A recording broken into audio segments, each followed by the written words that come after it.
Assalamualaikum warahmatullahi wabarakatuh. Innal hamdalillah nahmaduhu wa nasta'inuhu wa nastaghfiruh wa na'udzu billahi min shururi anfusina wa sayyiati a'malina. May yahdihillahu fala mudilla lahu wa may yudlil fala hadiya lahu. Asyhadu an la ilaha illallah wahdahu la syarika lahu wa asyhadu anna Muhammadan abduhu wa rasuluh alladzi la rasula wa la nabiyya ba'dah. Ya ayyuhalladzina amanu taqullaha haqqa tuqatih wa la tamutunna illa wa antum muslimun, amma ba'd. Bapak dan Ibu kaum muslimin dan kaum muslimat yang dirahmati oleh Allah Subhanahu wa taala. Pada malam hari ini kita lanjutkan pembahasan dari tafsir surah Ibrahim. Dimulai dari ayat yang ke-42, Allah Subhanahu wa taala berfirman, A'udzu billahi minasyaitonir rajim. Wa la tahsabannallaha ghafilan amma ya'maludz zalimun. Innama yu'akhiruhum liyaumin tashkhasu fihi al-absar. Muhti'ina muqni'i ru'usihim la yartaddu ilaihim tarfuhum wa afidatuhum hawa. Allah SWT mengatakan, janganlah Anda menyangka bahwasanya Allah SWT lalai terhadap apa yang dilakukan oleh orang-orang yang zalim, di mana Allah SWT mengakhirkan mereka, yaitu mengakhirkan azab kepada mereka pada hari yang mata atau pandangan mata ketika itu terbelalak, di mana muhti'ina muqni'i ru'usihim, di mana mereka bersegera atau cepat menuju panggilan Allah SWT dengan pandangan mata atau dalam keadaan kepala mereka terangkat dan pandangan mata mereka tidak berkedip dan hati-hati mereka kosong. Allah SWT dalam ayat ini menjelaskan tentang keadaan orang-orang kafir nanti di hari kiamat, di mana Allah SWT mengatakan bahwasanya janganlah Anda merasa bahwasanya Allah SWT lalai.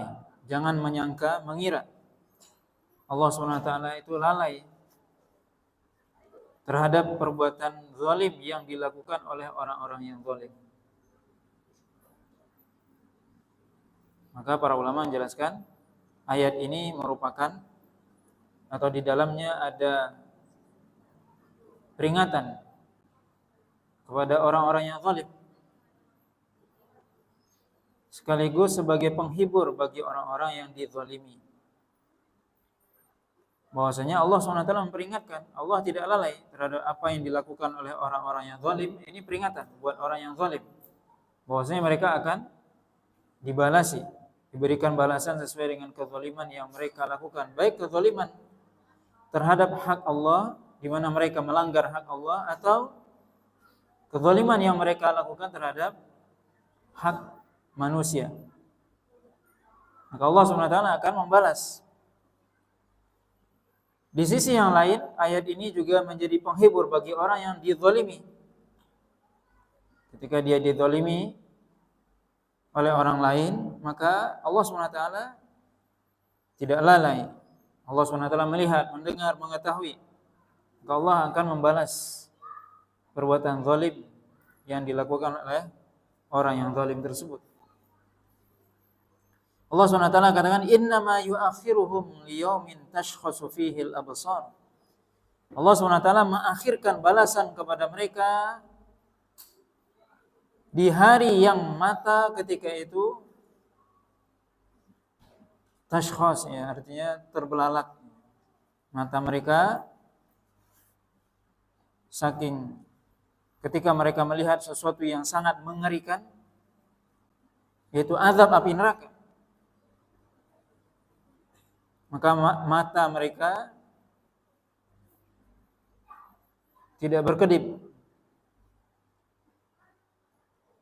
karena takut, karena ngerinya melihat api neraka.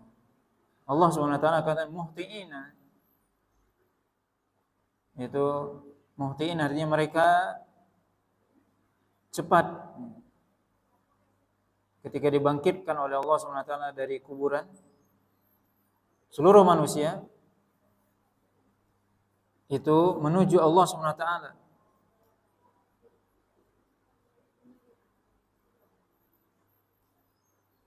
Muqni'i ru'usihim, di mana kepala mereka terangkat. La yartaddu ilaihim tarfuhum, di mana pandangan mata mereka tidak berkedip sedikit pun. Ketika seorang melihat sesuatu yang mencengangkan dia dan itu sesuatu yang menakutkan, maka tidak berkedip sedikit pun pandangan mata.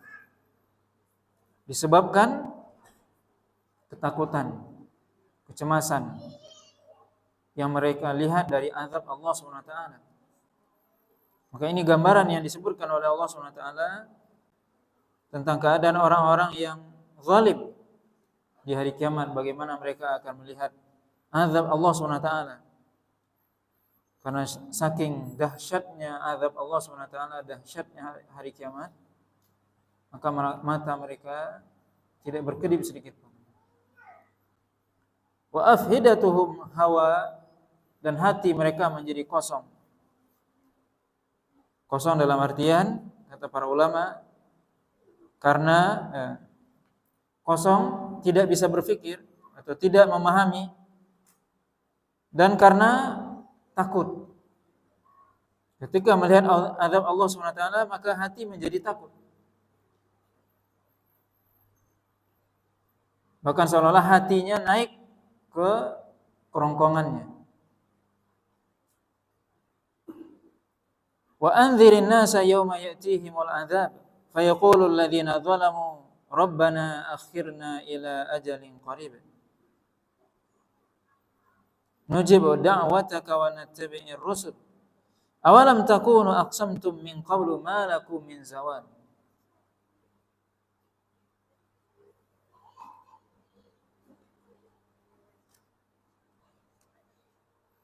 Dan berikanlah peringatan kepada manusia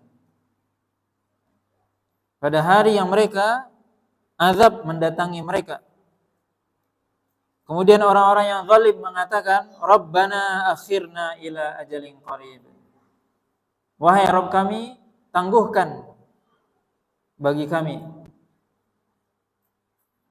Atau juga diartikan, berikan kami kesempatan untuk kembali ke dunia. Dalam surah Al-Mu'minun Allah gambarkan, hatta idza jaa ahaduhumul maut qala rabbirji'un. Ketika datang kematian kepada mereka, mereka mengatakan ingin kembali ke dunia. La'alli a'malu salihan fima tarakt. Kalla. Mungkin saya akan bisa berbuat amal soleh, kata orang tersebut. Maka Allah SWT menggambarkan di sini orang-orang yang zalim mengatakan akhirna ila ajalin qarib, yaitu berikan kesempatan untuk kembali ke dunia.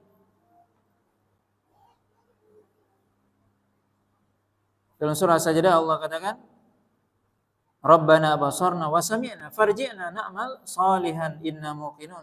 Wahai Rabb kami, sungguhnya kami telah melihat, kami telah mendengar azab. Kembalikan kami sehingga kami bisa beramal saleh. Sungguhnya kami hari ini benar-benar sudah yakin. Kata Allah SWT, mereka mengatakan, Rabbana akhirna ila ajalin qarib. Ya Allah, kembalikan kami. Tangguhkan ajal kami. Nujib da'wataka. Kami akan memenuhi seruan Engkau. Wa nattabi'ir rusul, dan kami akan mengikuti para nabi dan rasul. Maka ini janji yang mereka ucapkan ketika melihat azab Allah Subhanahu wa taala.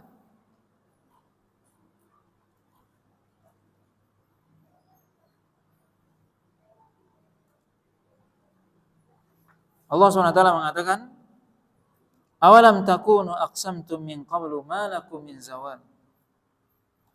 Bukankah kalian dulu sudah bersumpah, ketika hidup di dunia sudah bersumpah bahwasanya kehidupan kalian di dunia ini tidak akan hilang. Kenikmatan yang kalian nikmati di dunia tidak akan hilang.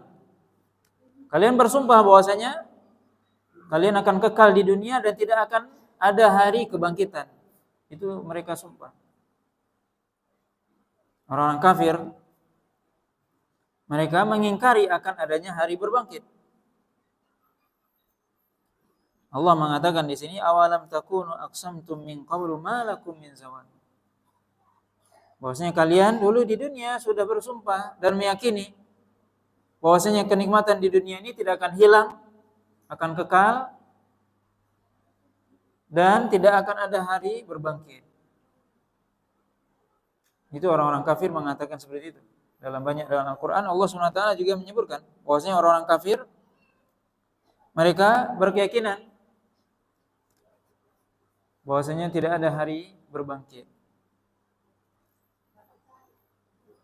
Za'amal ladzina kafaru an la yub'atsu. Orang-orang kafir menyangka bahwasanya tidak akan ada hari berbangkit. Qul bala wa rabbi latub'atsunna tsumma latunabba'unna bima 'amiltum wa dzalika 'ala Allahi yasir. Kata Allah, pasti kalian akan dibangkitkan dan pasti kalian akan ditanya terhadap apa yang kalian lakukan. Allah SWT sampai bersumpah bahwasanya hari berbangkit akan terjadi. Kebangkitan dari alam kubur pasti. Sedangkan orang-orang kafir menyangka dan bahkan mereka bersumpah meyakini bahwasanya tidak ada hari berbangkit. Kalau sudah mati ya selesai.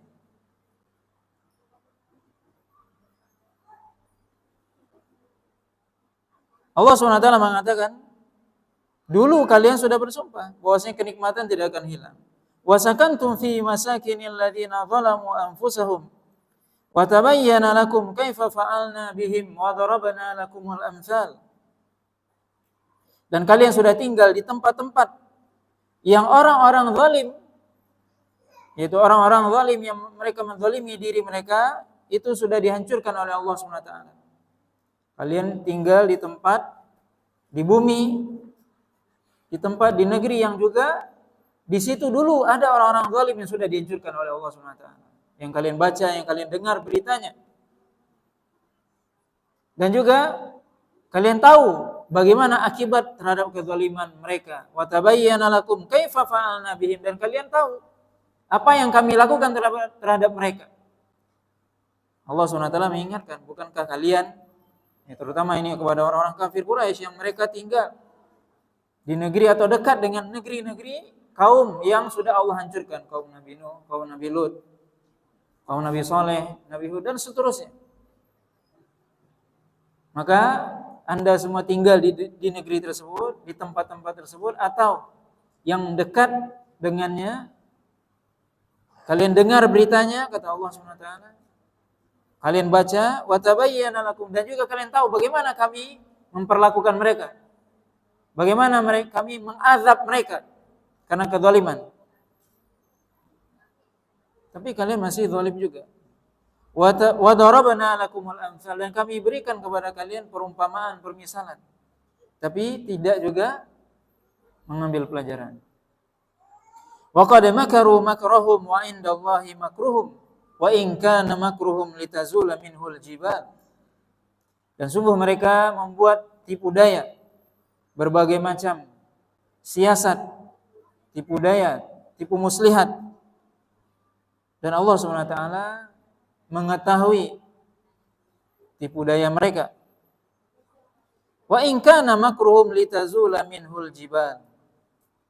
Kalimat ini memiliki dua penafsiran, kata Imam Ibnu Katsir, yang dua penafsiran itu dari Abdullah bin Abbas radhiyallahu taala anhuma. Di mana yang pertama, makna dari wa in kana makruhum litazula minhul jibal, yaitu bahwasanya mereka orang-orang kafir membuat makar, membuat tipu daya, baik itu tipu daya ingin menipu Allah SWT atau menipu orang-orang beriman, di mana tipu daya mereka tidaklah akan menghancurkan gunung. Itu maksudnya yang pertama.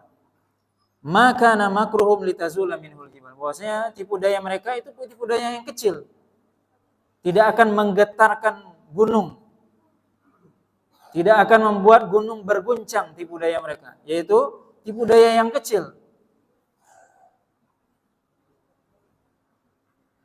Ini pendapat yang pertama, ini penafsiran yang pertama, bahwasanya mereka bagaimanapun mereka membuat tipu daya ingin menipu Allah SWT, maka tipu daya mereka itu adalah tipu daya yang kecil, tipu daya yang Allah SWT mengetahui, melihat, dan mendengar apa yang mereka ingin lakukan. Dan tipu daya itu sedikit pun tidak akan mengguncang gunung, kata Allah SWT. Mana yang kedua, juga penafsiran dari Abdullah bin Abbas, yaitu wa in kana makruhum litazula minhul jibal, maksudnya adalah dan hampir saja tipu daya mereka itu mengguncang bumi, yang mengguncang gunung-gunung. Ini kalau kita renungkan atau kita perhatikan, ini kebalikan. Makna yang pertama, ya tipu daya mereka kecil, tidak akan menggetarkan gunung-gunung. Tapi makna yang kedua, justru hampir saja tipu daya mereka itu mengguncangkan gunung. Itu kata Abdullah bin Abbas, yaitu kesyirikan mereka. Mereka membuat berbagai macam makar dengan kesyirikan, kekufuran. Kesyirikan dan kekufuran itu mengguncangkan gunung, di mana alam, gunung, langit itu berguncang ketika mereka mengatakan kekufuran.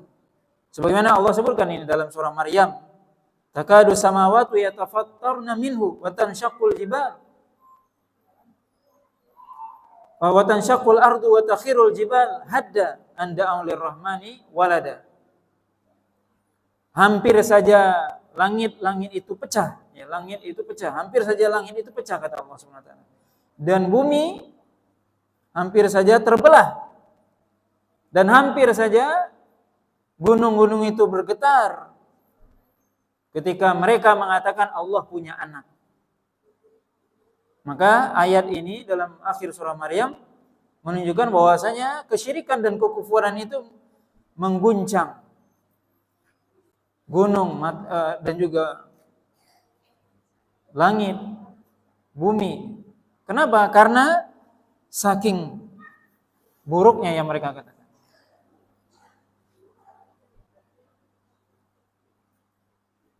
Di mana kesyirikan dan kekufuran itu mengguncang langit. Itu membuat bumi bergetar, bumi terbelah, hampir saja, kata Allah SWT. Kenapa? Karena besarnya dosa ketika orang mengatakan kesyirikan dan kekufuran, atau meyakini Allah SWT punya anak, atau ada yang disamakan dengan Allah SWT. Maka kesyirikan dan kekufuran itu adalah dosa yang sangat besar, yang alam ini berguncang dengan perkataan itu atau perbuatan itu. Ini menunjukkan bahwasanya kesyirikan dan kekufuran adalah suatu hal yang sangat besar, dosa yang paling besar.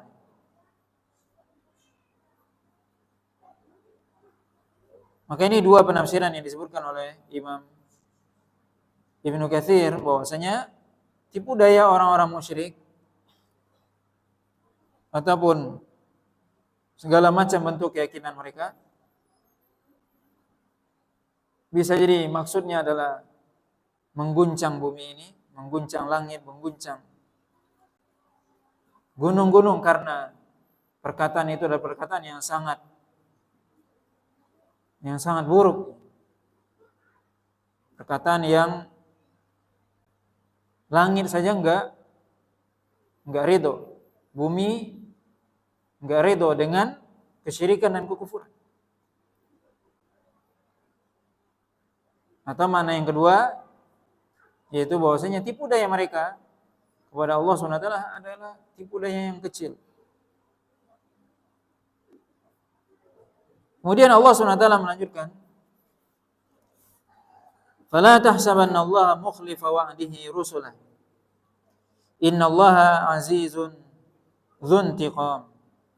Dan janganlah Anda menyangka bahwasanya Allah SWT akan menyelisihi janjinya kepada para nabi dan rasul. Sungguhnya Allah SWT Maha perkasa, dan Allah SWT bisa memberikan azab ataupun memberikan balasan kepada orang-orang yang kufur. Maka ayat ini memberikan hiburan kepada para nabi dan rasul. Bahwasanya para nabi dan rasul bagaimana mereka didustakan oleh kaum mereka. Mereka mungkin disiksa, sebagian mereka ada yang dibunuh. Para nabi dan rasul itu diusir dan sebagainya. Dicela oleh kaumnya. Maka Allah SWT tidak akan menyelisihi janjinya kepada para nabi dan rasul. Pasti para nabi dan rasul akan ditolong oleh Allah SWT. Begitu juga para pengikut nabi dan rasul pasti akan ditolong. Tidak mungkin Allah SWT membiarkan para nabi dan rasul dilecehkan atau disiksa atau didolimi oleh para orang-orang yang zalim, oleh orang-orang yang melakukan kezaliman, kesyirikan ataupun kekufuran. Gak mungkin Allah membiarkan begitu saja. Nah, mungkin Allah SWT menyelisihi janjinya, di mana Allah SWT sudah berjanji kepada para nabi dan rasul dan para pengikut mereka untuk menolong mereka.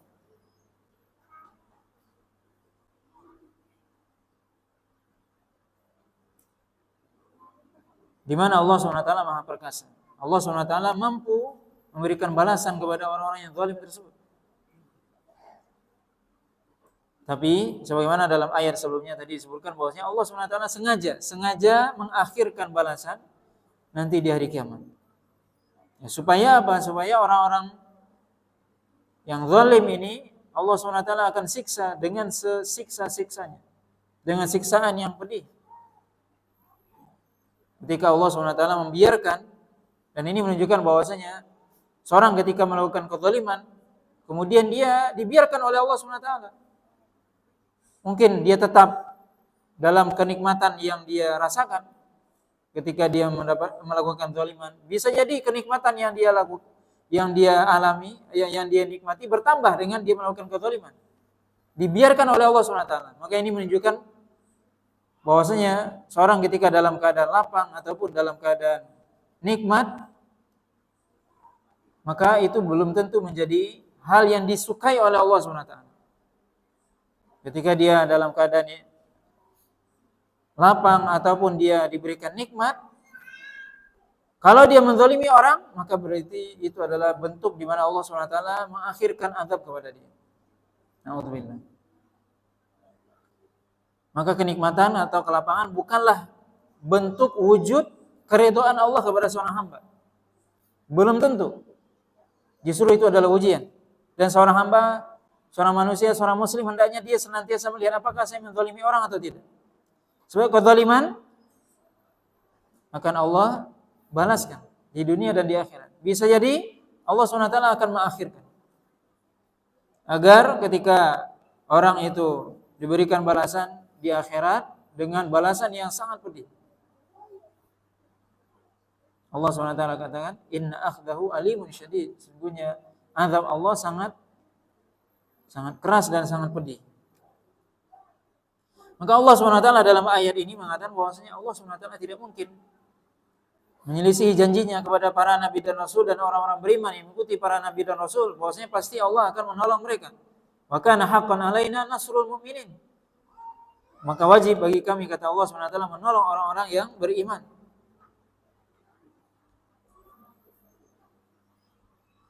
Kemudian ayat selanjutnya Allah SWT mengatakan, yauma tubaddalul ardu ghairal ardi was samawat wa barazu lillahil wahidil qahhar. Pada hari di mana Allah SWT mengganti bumi dengan bumi yang lain dan juga langit. Dan ketika itu para manusia muncul kepada Allah SWT yang Maha Satu dan Maha Perkasa. Pada hari di mana bumi diganti oleh Allah SWT. Apa maksud bumi diganti dengan selain bumi?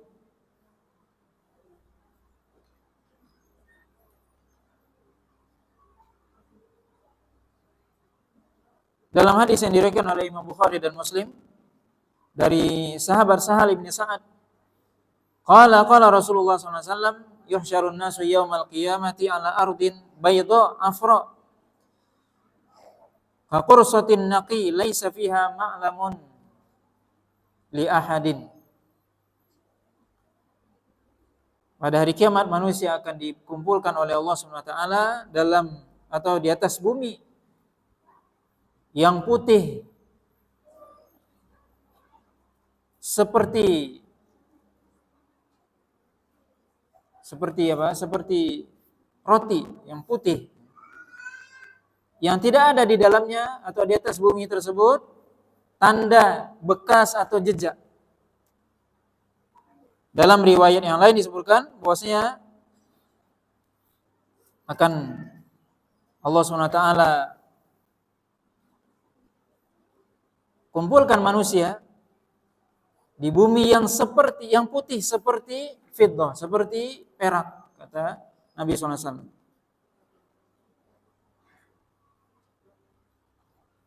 Para ulama menjelaskan dalam menafsirkan ayat ini ada dua macam penafsiran. Yang pertama, yaitu di mana Allah SWT mengganti bumi ini dengan bumi yang bukan bumi yang kita tinggal sekarang. Ini penafsiran yang pertama. Yang kedua, yang diganti oleh Allah SWT bukan buminya, zatnya, tetapi sifatnya. Dan ini yang dikuatkan oleh Syekh Sa'di rahimahullah. Yang diganti bukan buminya, tapi sifatnya. Di mana bumi di mahsyar tidak ada lembahnya, tidak ada gunungnya, datar semua. Semuanya datar. Seperti tadi yang disebutkan, baydo, putih. Laisa fiha ma'lamun, tidak ada bekas, tidak ada tanda, tidak ada apapun di muka bumi itu. Di bumi mahsyar. Wallahu alam, ya. Di sini ada dua penafsiran. Apakah memang secara zahir Allah SWT mengatakan bahwasanya bumi diganti. Yaitu bumi mahsyar bukanlah bumi yang kita tempati sekarang. Tapi pendapat yang lain mengatakan bahwasanya bumi ini akan diganti sifatnya. Yang tadinya sifatnya ada gunung, ada lembah, dataran tinggi, rendah dan sebagainya, semua sifat itu akan hilang di mana bumi itu akan menjadi datar. Wallahu a'lam. Was samawat, begitu juga langit. Kemudian wa barazu lillahil wahidil qahhar. Wa barazu maksudnya adalah bahwasanya seluruh manusia keluar dari kuburannya. Barazu artinya tampak, muncul menuju Allah SWT. Seluruh manusia yang pernah hidup di muka bumi ini akan dibangkitkan oleh Allah SWT.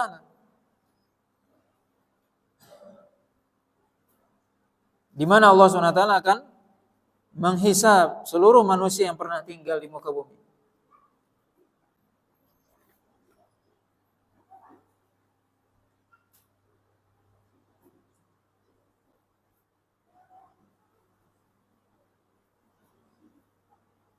Kemudian ayat selanjutnya Allah SWT mengatakan wa taral mujrimina yawma idzin muqarranina fil asfad sarabiluhum min qatiranin wa taghsha wujuhahumun nar liyajziyallahu kulla nafsin ma kasabat innallaha sari'ul hisab. Wa tarul mujrimin, dan engkau melihat orang-orang yang mujrim, yaitu orang-orang yang penuh dosa. Orang-orang yang banyak dosa pada hari itu, yaitu pada hari itu maksudnya pada hari di mana seluruh manusia dibangkitkan oleh Allah Subhanahu wa taala pada hari kiamat. Muqarranina fil asfad, mereka diiringkan oleh Allah Subhanahu wa taala. Mereka diikat oleh Allah Subhanahu wa taala fil asfad, dengan ikatan dengan mereka dibelenggu oleh Allah Subhanahu wa taala dengan rantai. Allah Subhanahu wa taala mengatakan, dan engkau melihat orang-orang yang banyak dosa pada hari kiamat nanti, mereka akan dikumpulkan oleh Allah Subhanahu wa taala. Kemudian mereka semua diikat dengan rantai kaki dan tangan mereka. Allah Subhanahu wa taala mengatakan, "Usyurul ladzina dzalamu wa azwajahum," dan kumpulkanlah orang-orang yang zalim dan orang-orang yang semisal dengan mereka. Maka orang-orang yang zalim akan dikumpulkan bersama orang-orang yang zalim juga. Mereka semua dikumpulkan, mereka didekatkan, kemudian mereka dirantai. Nauzubillah.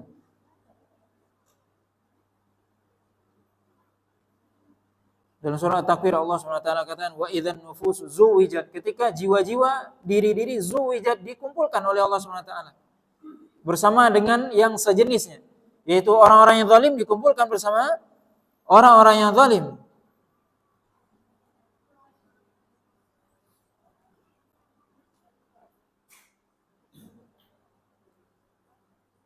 Maka Allah SWT mengatakan, sarabiluhum min qatiran. Sarabil artinya adalah pakaian mereka. Min qatiranin. Kata Imam Ibnu Katsir bahwasanya Abdullah bin Abbas mengatakan,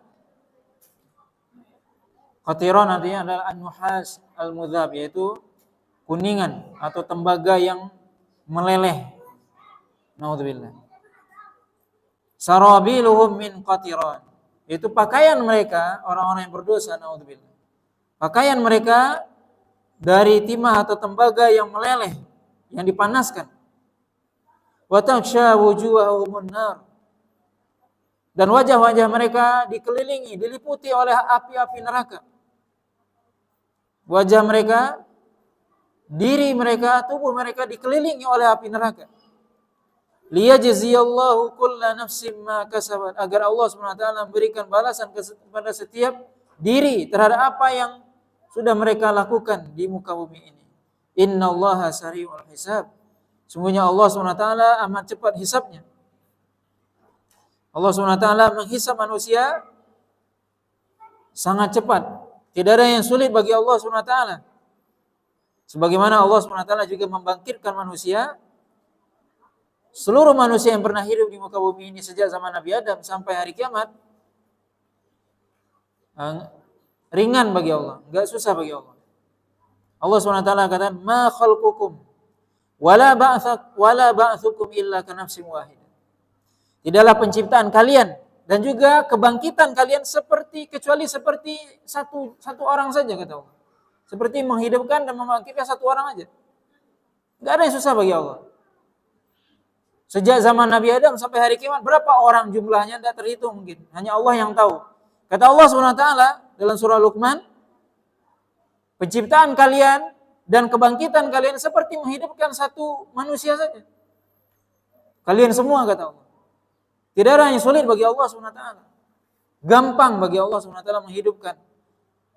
Begitu juga membangkitkan. Dan juga menghisab. Bagaimana menghisab, menghitung amalan manusia? Gampang bagi Allah SWT. Tidak ada yang sulit. Sejak manusia, sejak zaman Nabi Adam sampai hari kiamat, tidak ada yang sulit untuk menghitung amalan mereka. Kata Allah SWT, innallaha sari'ul hisab, Allah sangat cepat hisabnya. Tidak susah bagi Allah SWT menghisab manusia, menghitung amalan manusia, tidak sulit.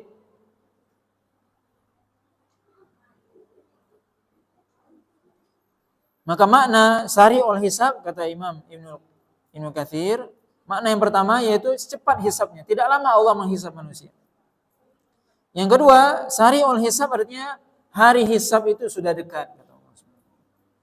Hari hisab itu sudah dekat, artinya hari kiamat sudah dekat. Di mana Allah SWT ketika mengutus Rasulullah SAW berarti kiamat sudah dekat. Di mana salah satu tanda hari kiamat adalah diutusnya Rasulullah SAW. Diutusnya Rasulullah adalah menunjukkan hari kiamat sudah dekat. Allah SWT katakan dalam surah Muhammad, faqad jaa asyratuha, sungguh telah datang tanda hari kiamat. Yaitu apa? Dengan diutusnya Rasulullah. Makanya Nabi SAW mengatakan, bu'istu was-sa'ati kahataini. Kata Nabi SAW, aku diutus dengan hari kiamat seperti dua jari ini, kata Nabi. Dua jari, yaitu apa? Jari tengah dan jari telunjuk, kata Nabi. Begini jarak antara hari kiamat dan Rasulullah diutus. Rasulullah diutus dan hari kiamat dekat. Ada yang menafsirkan, para ulama mengatakan bahwasanya maksudnya ada yang berikan jarak, ada yang mengatakan di jarinya itu dirapatkan. Yaitu apa? Beda antara panjang jari tengah dengan jari telunjuk. Itulah bahwasanya hari kiamat sudah dekat. Diutusnya Rasulullah SAW, kata beliau, dengan datangnya hari kiamat seperti dua jari ini, kata Nabi, yaitu jari telunjuk dan jari tengah. Sangat dekat. Maka maksud dari innallaha sari'ul hisab, kata Imam Ibnu Katsir, maknanya yang pertama yaitu Allah Subhanahu wa taala mudah bagi Allah menghisab manusia. Walaupun jumlahnya sama banyak, gampang. Tidak butuh waktu yang lama. Makna yang kedua adalah bahwasanya hari hisab itu, hari kiamat itu sudah dekat. Kemudian ayat terakhir dari surah yang mulia ini, Allah Subhanahu wa taala mengatakan, hadza balaghul linnas waliyunziru bihi waliya'lamu annama huwa ilahu wahidu waliyadzakkara ulul albab. Hadza balaghul linnas, bahwasanya ini adalah sebagai hal sesuatu yang disampaikan kepada manusia, bahwasanya ini Al-Qur'an. Al-Qur'an ini, hadza maksudnya adalah Al-Qur'an ini.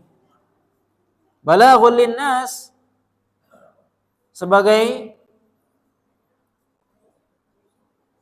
pemberi peringatan kepada manusia, pemberi penjelasan kepada manusia. Al-Quran Allah SWT turunkan, salah satu tujuannya adalah balaghul linnas, untuk sampai kepada manusia. Apa yang sampai? Berita tentang hari kiamat, berita tentang surga neraka, berita tentang akhirat. Itu tujuan Allah SWT menurunkan Al-Quran. Hadza balaghul linnas, ini sesuatu yang akan disampaikan kepada manusia, bahwasanya akan ada hari berbangkit, akan ada hari kiamat, akan ada hari pembalasan. Inilah salah satu tujuan Allah SWT turunkan Al-Quran. Waliyunzaru bihi, agar mereka diberikan peringatan. Agar mereka diberikan peringatan. Waliya'lamu, agar mereka diberikan peringatan dan mestinya mengambil pelajaran. Orang yang dia liyunzaru bihi, kata Imam Ibnu Katsir, liyatta'idzu bihi, yaitu mereka disampaikan kepada mereka Al-Qur'an agar diberikan pelajaran dan manusia yang mendengar mengambil pelajaran. Maka Allah SWT menurunkan Al-Qur'an kepada Rasulullah SAW untuk dibacakan kepada manusia. Kemudian orang yang membaca dan mendengar Al-Quran mengambil pelajaran. Waliyunzaru bihi, agar diberikan peringatan kepadanya dengannya. Agar diberikan pelajaran dengan Al-Quran. Artinya Al-Quran mestinya orang yang membaca dan mendengar Al-Quran mendapatkan pelajaran dari Al-Quran. Ini fungsi Al-Quran diturunkan, agar kita mengambil pelajaran dari Al-Quran. Berarti ketika kita membaca Al-Quran, tidak kita ambil pelajaran, maka kita belum mendapatkan tujuan dari Al-Quran itu diturunkan. Al-Quran bukan hanya sekedar dibaca, tapi Al-Quran untuk kita mengambil pelajaran darinya. Ketika Allah SWT menyebutkan tentang hari kiamat, agar kita bersiap. Ketika Allah SWT bercerita tentang surga dan neraka, agar kita berharap masuk surga dan takut kepada neraka Allah SWT. Itu orang yang mengambil pelajaran. Al-Quran diturunkan agar kita mengambil pelajaran. وَلِيَعْلَمُوا أَنَّمَا هُوَ إِلَهُ وَاحِدٌ. Dan juga agar mereka mengetahui bahwasanya Allah SWT Maha Esa. Sembahan yang satu. Maka Al-Quran di dalamnya ini menunjukkan isi dari Al-Quran apa? Al-Inzar, memberikan peringatan kepada manusia, peringatan akan surga dan neraka, hari kiamat. Kemudian di dalamnya ada tauhid. Agar mereka mengetahui dengan Al-Quran tersebut bahwasanya Allah SWT Maha Esa. Bahwasanya Allah SWT yang berhak untuk diibadahi.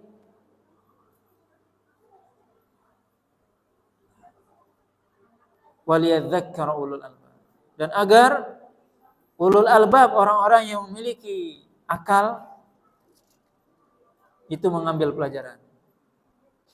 Menjadi peringatan bagi orang-orang yang berakal. Maka ayat ini menunjukkan bahwasanya Al-Quran, fungsi Al-Quran diturunkan menjadi peringatan agar kita mengambil pelajaran. Siapa yang bisa mengambil pelajaran dari Al-Quran? Orang-orang yang memiliki akal mereka, orang-orang yang benar-benar memiliki akal. Menunjukkan bahwasanya orang itu ketika dia baca Al-Quran tidak mengambil pelajaran, berarti dia tidak berakal, tidak menggunakan akalnya sebagaimana mestinya. Padahal Al-Quran Allah SWT turunkan agar kita mengambil pelajaran.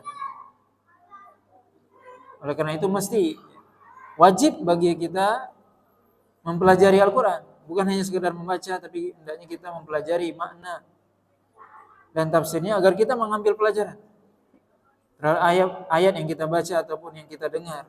Sehingga ketika kita baca ayat tentang surga, kita ingin bertambah harapan untuk masuk surga dengan kita bersemangat beribadah kepada Allah SWT.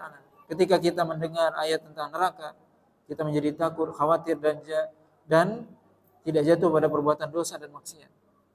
Ini maksud dari Allah SWT turunkan Al-Quran. Siapa yang bisa mengambil pelajaran? Orang-orang yang berakal. Bagaimana kita mengambil pelajaran dari Al-Quran yang mulia? Tidak hanya sekadar kita membaca, memahami, tapi diamalkan. Ini maksudnya. Kita mengamalkan Al-Quran. Karena ada sebagian orang yang dia paham Al-Quran tapi tidak diamalkan. Bukan itu maksud Al-Quran diturunkan. Tapi Al-Quran diturunkan untuk dipelajari kemudian diamalkan. Ini maksud dari orang-orang yang memiliki akal, di mana mereka mendapatkan pelajaran dari Al-Quran dengan mengamalkannya. Nah, wallahu ta'ala alam, ini pembahasan kita dari akhir surah Ibrahim yang bisa kita sampaikan pada malam hari ini. Mudah-mudahan Allah senantiasa memberikan kepada kita hidayah dan taufiknya, dan juga memberikan kepada kita pemahaman yang benar dalam memahami Al-Quran. Wassalamualaikum warahmatullahi wabarakatuh.